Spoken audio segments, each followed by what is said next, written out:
बिना रुके, बिना थके आप सभी का बच्चों की तरह पालन पोषण कर रही हूँ।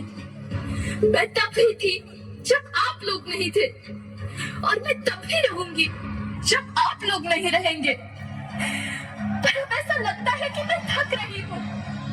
आपकी धरती माँ थक रही है। रसायनों का छिड़काव, रासायनिक खाद और इन सब के कारण पानी एवं हवा में जहरीलापन, यही कारण है कि मैं थक रही हूँ। क्या आप जानते हैं कि इन रसायनों के जहरीलेपन से मेरी मिट्टी वैसे ही जलती है जैसे आपके शरीर पर कोई तेजाब डाल दे। लगता है मेरे बच्चों को मेरे दुख का अंदाजा नहीं है। मेरी मिट्टी बंजर हो रही है। ये रसायन मेरी मिट्टी के उपजाऊपन को खत्म कर रहे हैं और उसमें पाए जाने वाला नमक मेरे शरीर पर मिर्च की तरह जल रहा है। मेरी फसलों की पैदावार कम हो रही है। मैं धीरे धीरे और थक रही हूँ।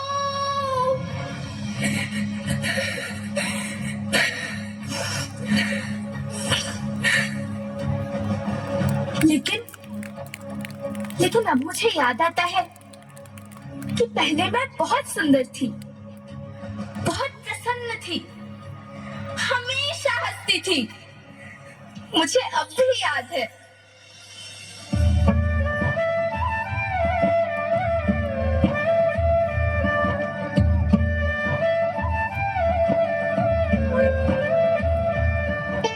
मैं तुम्हारी माँ सुंदर क्यों ना होती, मुझे तो सुंदर होना ही था, क्योंकि बीते जमाने में आप मेरे बच्चे ही तो अपनी माँ के रखवाले थे।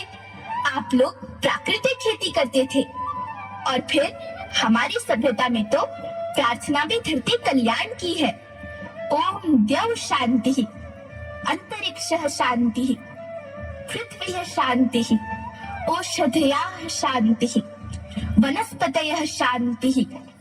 ओम शांति शांति शांति। से मनुष्य धरती की गोद में रहता आया है, लेकिन आज मैं आपसे पूछती हूँ कि आपने इसके बदले धरती माँ को क्या दिया?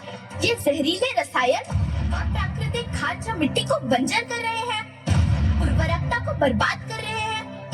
आप अच्छी पैदावार के लालच में जो रासायनिक खाद अपने खेतों में डाल रहे हैं, वो अभी तो लाभ देगी, लेकिन लंबे समय में उसी रासायनिक खाद का नुकसान भी है।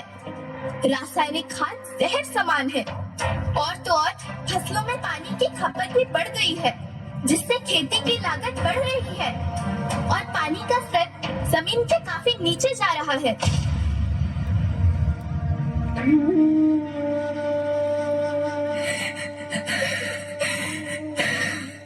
बच्चों, मैं तुम्हारी माँ हूँ। मैंने तुम्हें सुख से जीने के लिए पर्याप्त संसाधन दिए हैं, पर तुम्हारे लालच की पूर्ति के लिए नहीं दिए। ऐसा लगता है कि थोड़ी सी अधिक पैदावार और अपने लालच के लिए आप सब अपनी अगली पीढ़ी, अपने बच्चे के भविष्य के बारे में सोचना भूल गए हैं। सोचो, क्या तुम अपने बच्चों को ऐसे खेत देना चाहते हो जो बंजर हो? लेकिन धरती माँ आपको सुरक्षित और प्रसन्न रखने का उपाय क्या है?